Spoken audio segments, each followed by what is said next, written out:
check out this water behind me. This is the Lockyer Creek. It looks more like a river. It is absolutely raging.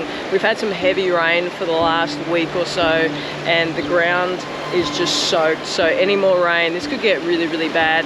We had some serious floods about 10 years ago through this area, and a lot of people died and lost their farms and lost their homes and stuff like that. So this site is really, really scary for some people. We have been in a bit of a drought, but now the rains are here, and man, check this out. We popped the drone up to have a look, and it is epic.